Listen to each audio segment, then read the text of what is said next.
berarti untuk pinjaman konsumtif ini pinjaman yang buruk ya? Gue tuh lagi bingung deh. Lo kenapa sih, Dok? Gue tuh kan ada keperluan ya buat usaha gue. Terus? Nah, buat produksi, kayaknya uang gue nggak cukup nih. Tapi, gue juga nggak mau pinjem ke pinjaman online. Kayak, gue takut-takut gitu deh. Tapi masalahnya, kalau gue nggak pinjem, berarti produksi gue juga harus ketunda. Gimana ya? Ya kalau selama tujuannya buat yang produktif sih nggak apa-apa ya minjem. Jadi, maksud lo pinjem aja nih? Ya selama itu untuk tujuan yang produktif dan nggak konsumtif ya nggak ada masalah ya minjem. Tar lu. Ini perbedaan pinjaman produktif sama pinjaman konsumtif apa nih? Wah banyak banget perbedaannya sih, Dok. Nih contoh untuk pinjaman yang produktif itu misalnya menghasilkan lagi nih. Kalau minjem nanti bakal menghasilkan sesuatu buat lo. Contohnya yang pertama itu misalnya hutang untuk pendidikan. Jadi kan banyak banget ya sekarang. Sekarang kita lulusan D3 nih pengen lanjut S1, S2 atau S3 gitu. Udah nggak mau ngebebanin orang tua tapi pendapatan belum cukup buat lanjut sekolah. Nah itu kita bisa melakukan utang gitu, pinjaman. Jadi nanti ketika kita sudah mendapatkan income yang lebih karena dengan tingkat pendidikan yang lebih bagus, kita bisa bayar lagi. Jadi bukan buat sekolah aja, jadi kayak misalnya sertifikasi khusus itu bagus juga.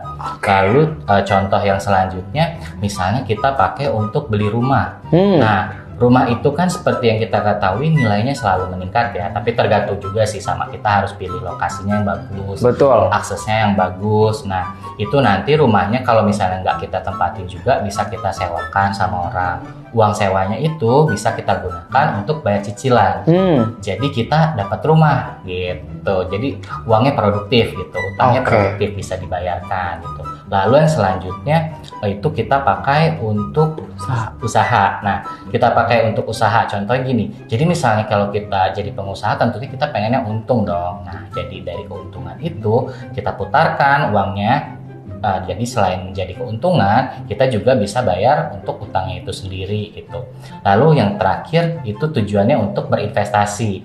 Nah, misalnya investasinya apa sih? Kok pakai utang gitu?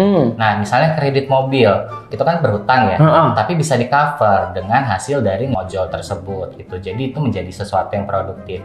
Kita dapat uang juga, kita dapat barang juga gitu. Oh, contoh-contoh tadi itu termasuk pinjaman produktif. Betul. Terus kalau pinjaman konsumtif ada apa aja? Nah, untuk pinjaman konsumtif itu juga ada beberapa nih contohnya. Konsumtif itu dikatakan kalau kita berutang, tapi yang kita beli itu atau kita gunakan itu nilainya menurun. Contohnya misalnya nih, gaya-gayaan beli mobil baru. Gitu. Mewah, mobilnya mewah-mewah gitu, tapi ngutang. Nah, itu kan nilainya terus menurun ya. Nah, itu kan nanti akan menjadi beban juga buat kita. Lalu yang selanjutnya itu yang sering terjadi nih kayak sekarang. Harbolnas gitu. Nah, belanja, betul banget. Kita beli-beli aja ternyata barangnya nggak kepake. Nah, itu jadi utang juga kan buat kita. Lalu yang selanjutnya utang yang bersifat konsumtif selanjutnya adalah kartu kredit. Nah, kalau di Indonesia itu kebanyakan orang nganggep kartu kredit itu adalah uang tambahan. Padahal judulnya aja udah kredit ya. Betul. Kita beli apa-apa pakai kartu kredit. Terus naik kendaraan yang sekarang online bayarnya pakai kartu kredit.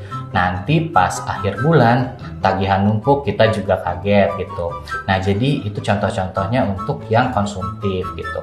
Oh, berarti untuk pinjaman konsumtif ini pinjaman yang buruk ya? Nah, tapi kita juga harus telaah lagi nih. Tadi kita bahas kan hal-hal yang konsumtif, tapi itu sebenarnya kembali lagi ke diri kita sendiri, ke masing-masing orang.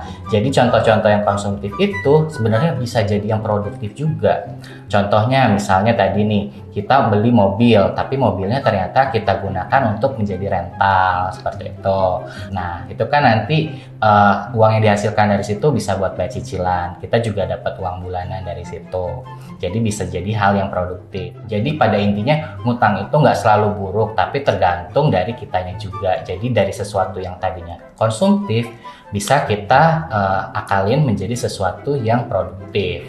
Oh, berarti pinjaman yang gue mau lakukan ini termasuk pinjaman produktif ya? Betul banget. Oke deh kalau gitu gue pinjem aja sekarang supaya cuan semakin di depan.